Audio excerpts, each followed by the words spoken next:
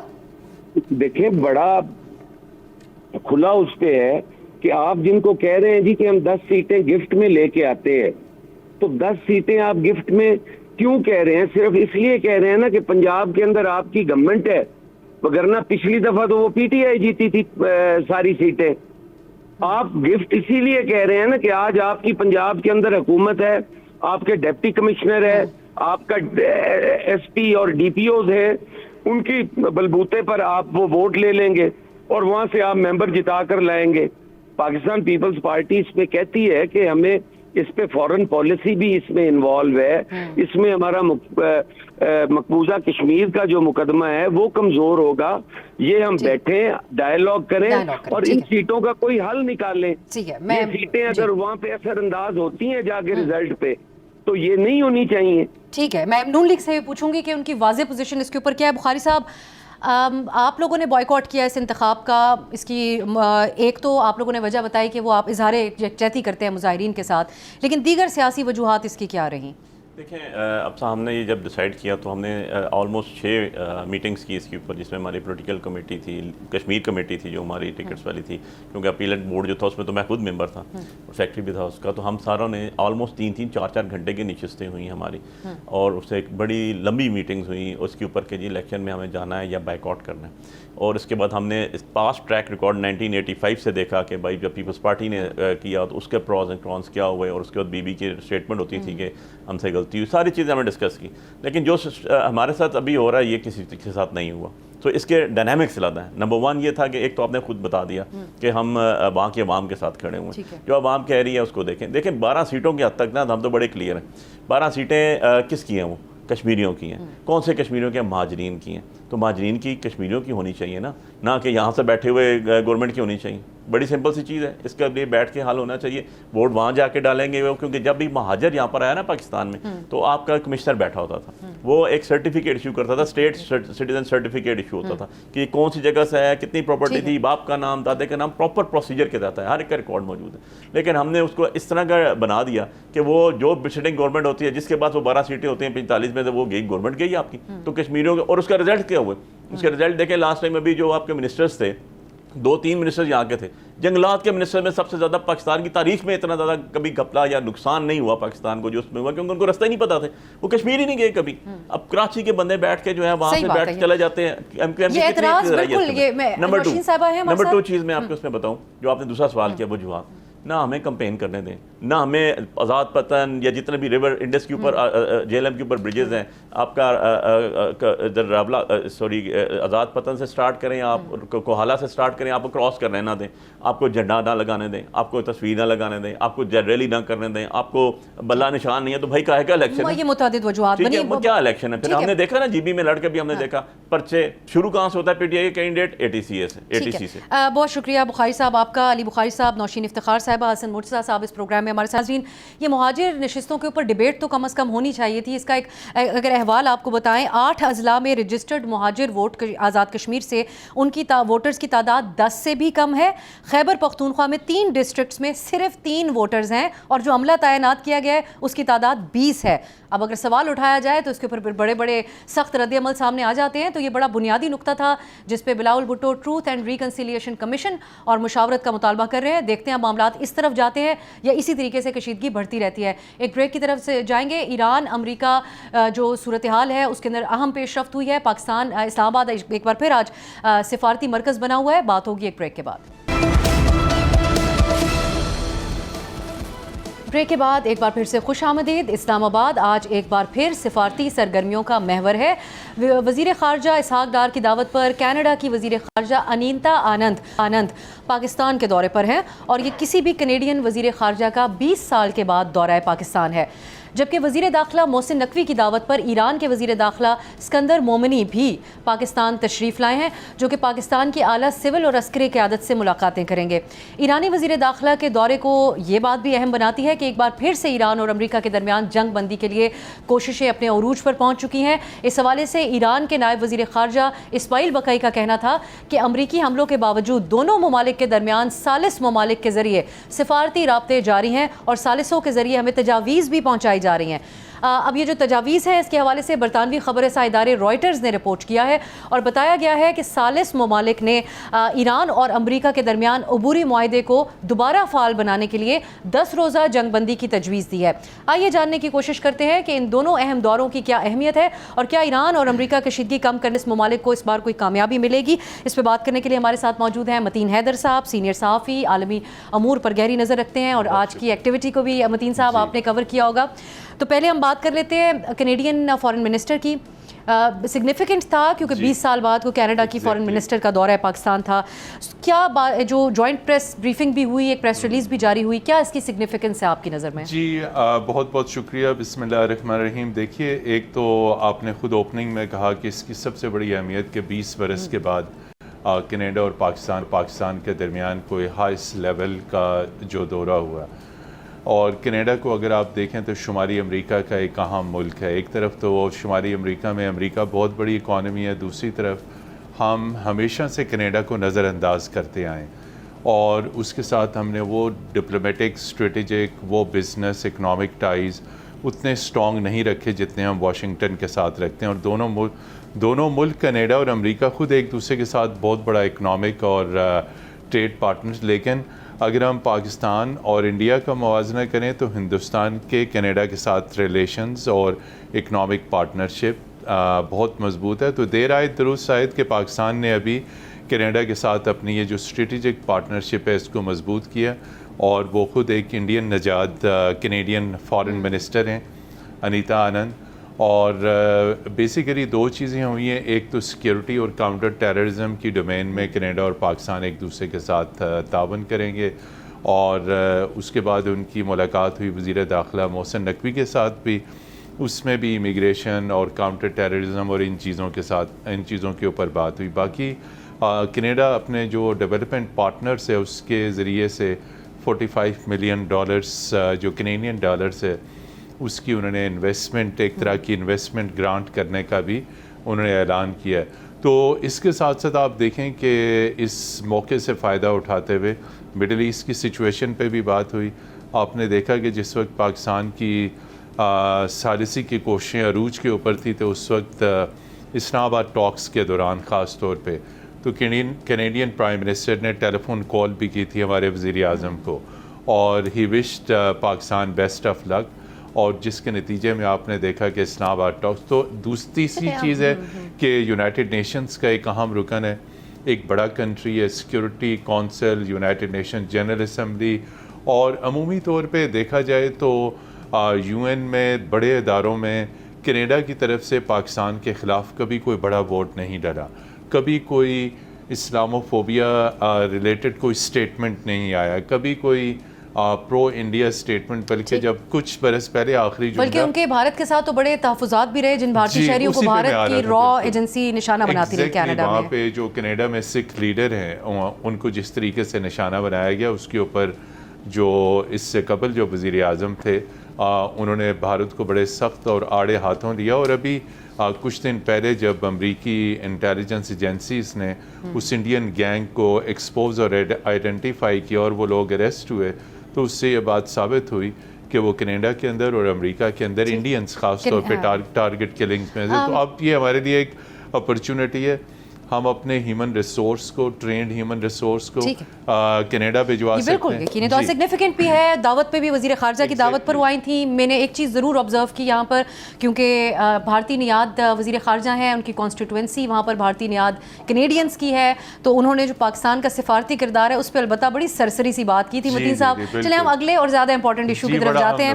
ایرانی وزیر داخلہ کا دورہ ہے پاکستان، وزیر داخلہ پاکستان کے ان کی کی دعوت پر وہ آئے ہیں ایک ایسے وقت میں جب ایک بار پھر سے کچھ امکانات روشن ہوئے ہیں، ثالث ممالک کی طرف سے کوشش کی جا رہی ہے 10 دن کی جنگ بندی ہو جائے اور اس معاہدے کے اوپر عمل درآمد ہو. کیا اہمیت ہے اس اہم ترین دورے کی؟ ہاں افسا بالکل، یہ اس سارے آپ کے سیگمنٹ میں یہ سب سے اہم چیز ہے.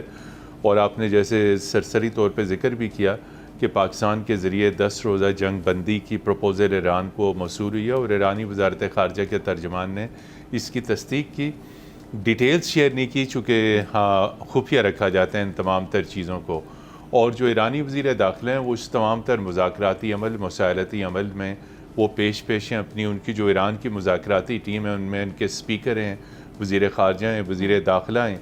اور گزشتہ 3 مہینوں میں ہمارے وزیر داخلہ نے ایران کے 10 دورے کیے ہیں. اور جب بھی دورے پہ گئے تو اسکندر مومنی. پھر اس کے بعد اس میں دوسرا ایک اہم اس کا پہلو یہ ہے کہ انہوں نے اس وقت ان کو دعوت دی تھی جس وقت ابھی جنگ رکی ہوئی تھی کہ آپ پاکستان آئیے. تو ایک تو یہ ایران اور امریکہ کے درمیان اس وقت دوبارہ جو عبوری معاہدہ تھا اسلام آباد میمورنڈم اس کو دوبارہ بحال کرنے کی کوشش کریں گے. لیکن اس میں آپ کے پروگرام کے توسط سے بتاؤں، ابھی یہ جو ساری گڑبڑ ہوئی ہے، ابھی جو ساری کشیدگی ہوئی ہے، اس میں واحد رول اسرائیل کا. اسرائیل کی جو انٹیلیجنس کمیونٹی ہے اس نے امریکی صدر کو اور ان کی ٹیم کو ٹریپ کیا ہوا ہے. اسرائیل شروع سے نہیں چاہتا تھا کہ یہ پیس ڈیل ہو، اور اگر ہوئی تو وہ اس کو سیبوٹاج کرے گا. آپ نے دیکھا کہ وہ پیس ڈیل سیبوٹاج ہوئی اور تابڑ توڑ حملے ہوئے. امریکی فوجیوں کے بھی اس تازہ حملوں میں ان کے 17 سے زائد فوجیوں کے مارے جانے کی اطلاعات ہے، جو اس کانفلکٹ میں، فریش کانفلکٹ میں سب سے بڑی ڈیتھ ٹول ہے. تو ایران کے انفراسٹرکچر کو بھی تباہ کیا گیا. اب یقینی طور پہ دونوں ایران اور امریکہ چاہیں گے کہ بھرم بھی رہے اور یہی ہم دیکھ بھی رہے ہیں پوسچرنگ میں. مارکو روبیو کے بیانات بھی ایسے ہیں لیکن وہ مذاکرات کے امکان کی بھی ذکر کریں. باقر کالباف صاحب نے بڑا سخت بیانات جاری کیا امریکہ کی دھمکیوں کے حوالے سے، لیکن ساتھ ساتھ تو آپ سمجھتے ہیں کہ آج ایک امید پیدا ہوئی ہے دوبارہ سے یہ خبریں سامنے آنے کے بعد؟ دیکھیں پس منظر میں چیزیں چونکہ خفیہ رکھی جاتی ہیں، لیکن ہمارے سپہ سالار فیلڈ مارشل عاصم منیر جو پہلے بھی اس ساری ڈپلومیسی میں ان تھے، اور جس وقت یہ 10 دن پہلے جب یہ کشیدگی شروع ہوئی تو اس وقت پاکستان نے اپنے آپ کو پیچھے کھینچ لیا تھا، اس لیے کہ پاکستان نے بہت عزت کمائی.